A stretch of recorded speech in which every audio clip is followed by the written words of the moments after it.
Hello and welcome. आज morning में जो farmer prime minister farmer prime minister थे इंडिया के एच.डी. देवगौड़ा, उन्होंने मेंबर ऑफ़ पार्लियामेंट राज्यसभा के सांसद की शपथ ली है।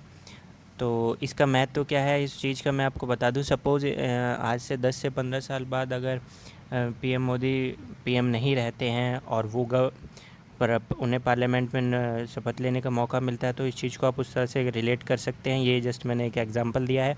तो ये वीडियो जो है ये former prime minister HD. Deve Gowda की बायोग्राफी है, उनके बारे में डिटेल है, और राज्यसभा मेंबर ऑफ़ पार्लियामेंट की क्या डिटेल्स हैं, राज्यसभा की क्या डिटेल्स हैं, इस वीडियो में आपको जानने को मिलेगा। तो आइए शुरू करते हैं। देखिए, जो ये मैंने आपको बताया कि उन्होंने ओथ लिया है, ये इलेक्ट किए गए थे जून में इस साल में। ये जनता दल सेकुलर के लीडर हैं। ये लास्ट टाइम जो है जो राज्यसभा में आए थे वो 1996 में आए थे, जब उनको पीएम बनाना था। अब अगर आप देखें तो ये कर्नाटका के चीफ मिनिस्टर भी रह चुके हैं 1994 से 1996 तक। 11th prime minister of India भी रह चुके हैं जब ये यूनाइटेड फ्रंट गवर्नमेंट अलायंस को लीड कर रहे थे। ये हसन कॉन्स्टिट्यूशन कर्नाटका से लोकसभा के एमपी भी रह चुके हैं, 14th लोकसभा, 15th और 16th लोकसभा में। तो देखिए, इस बात से आप समझ चुके हैं कि ये इंडियन पॉलिटिक्स में एक बड़ा नाम है। और दूसरी बात, ये प्राइम मिनिस्टर भी रह चुके हैं। उसका मतलब क्या है, आपने कहीं कई बार सुना होगा, once a chief always a chief. अब इनके बारे में आप जान लीजिए थोड़ा सा। ये देखिए, मई 18 1933 में हरदनहाली विलेज में हसन डिस्ट्रिक्ट कर्नाटका से में बॉर्न हुए थे, पैदा हुए थे। अब इनका बर्थ हुआ था। अब ये देखो, आप सिविल इंजीनियर डिप्लोमा होल्डर हैं। ये 20 की एज में पॉलिटिक्स में आ गए थे। इन्होंने 1953 में कांग्रेस पार्टी को ज्वाइन किया था मेंबर उन्होंने, और 1962 में उसे छोड़ दिया था। ये जो वो इलेक्शन में खड़े हुए थे फर्स्ट टाइम 1962 में कर्नाटका की लेजिस्लेटिव असेंबली के लिए, और वहाँ से ये जीत गए थे एज ए इंडिपेंडेंट। फिर ये होलना रासीपुर कंस्टिट्यूंसी जहाँ से खड़े हुए थे और ये लड़े। इसके बाद ये चौथी और पांचवी और छठी असेंबली जो थी कर्नाटका की, लगातार फिर वहाँ से जीते भी। फिर इन्होंने देखिए, जब इनकी पॉलिटिक्स आगे बढ़ती गई तो इन्होंने रेजिग्नेशन भी दिया। 1982 में ये इन्होंने रिज़ाइन दिया अपने पार्टी से, जब ये लीडर थे। और 7th और 8th असेंबली जो थी कर्नाटका की, तो ये मिनिस्टर रहे थे कैबिनेट में, public minister of public works and irrigation के लिए बहुत कुछ काम कर रहे थे उस समय। लेकिन इन्होंने 1987 में कैबिनेट से रिज़ाइन कर दिया दोबारा से। उसका रीज़न ये था कि देखिए, गवर्नमेंट उस टाइम इरिगेशन के लिए अच्छे फंड दे नहीं रही थी और ये काम नहीं कर पा रहे थे, इस वजह से इन्होंने रिज़ाइन दिया था। फिर ये पार्लियामेंट में आए। अभी तक जो हमने बातें की हैं वो स्टेट पॉलिटिक्स की हैं इनके बारे में। अभी आते हैं नेशनल पॉलिटिक्स के अंदर। तो ये पहली बार हसन कॉन्स्टिट्यूंसी से कर्नाटका से लोकसभा के चुन कर के आते हैं 1991 में। ये पर स्टेट प्रेसिडेंट जनता पार्टी के 2 बार बने, स्टेट जनता दल के भी बने 1994 में। इन्हीं की वजह से जनता दल जो है जो पावर में आई थी 1994 में।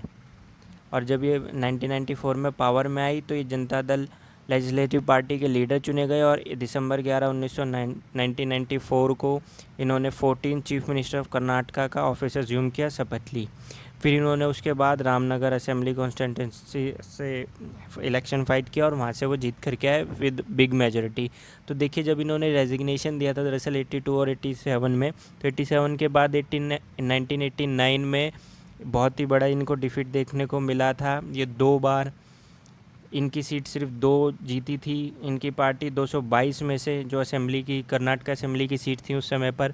और अगर आप इस बात को देखो, ध्यान दीजिएगा, ये 2 सीटों पे लड़े थे उस बार और दोनों सीटों से हार भी गए थे। फिर ये बात आती है प्राइम मिनिस्टर ये कैसे बने। देखिए, उस टाइम पे किसी पार्टी की एक तो बहुमत नहीं आई थी, और जो ये बने थे ये एक थर्ड फ्रंट था, जिसको जो नॉन कांग्रेस नॉन बीजेपी जिन्होंने किसी ग्रुप को ज्वाइन नहीं किया था, उन पार्टियों का ये ग्रुप था। तो इनकी वजह उन पार्टियों को ये लीड कर रहे थे, और तब ये उन पार्टियों को लीड करते हुए पीएम बने थे।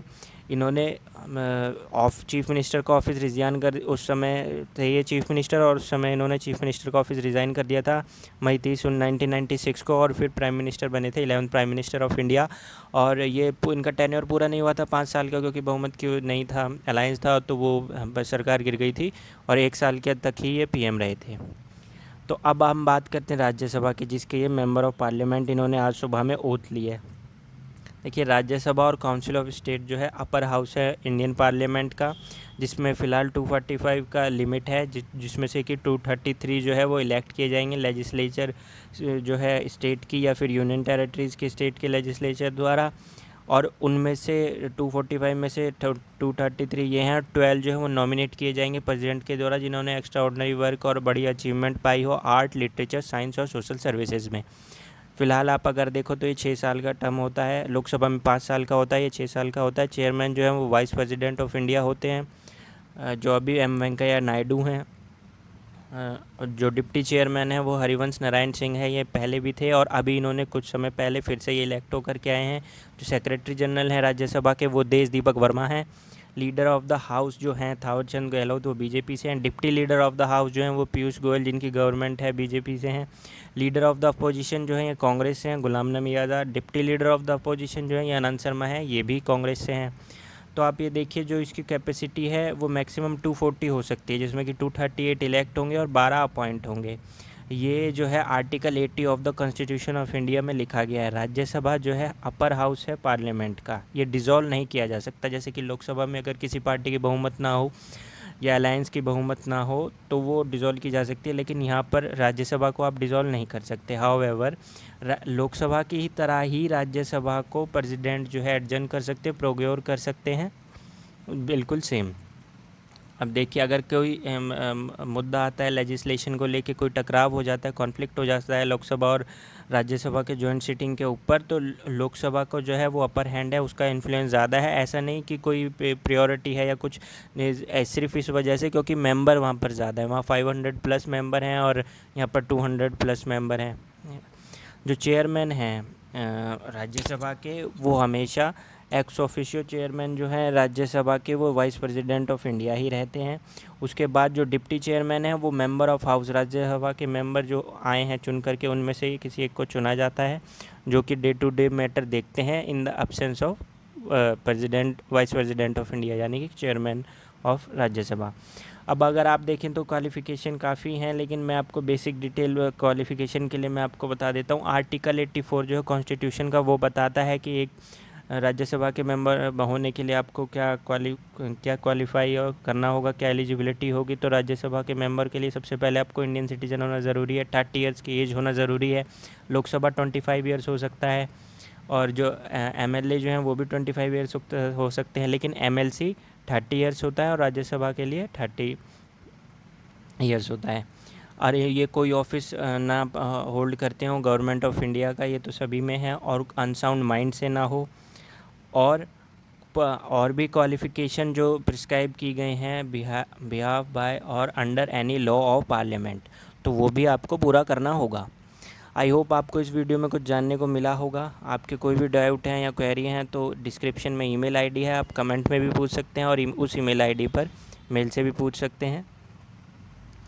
तो आई होप आपको कुछ समझ आया होगा। अब ये आपकी, अगर आपको जीएस के नोट्स चाहिए, स्टडी मटेरियल चाहिए या daily current affair Hindi English में आप लेना चाहते हैं, तो हमारी वेबसाइट www.planetgk.in को विज़िट कर सकते हैं। Thank you guys for your support.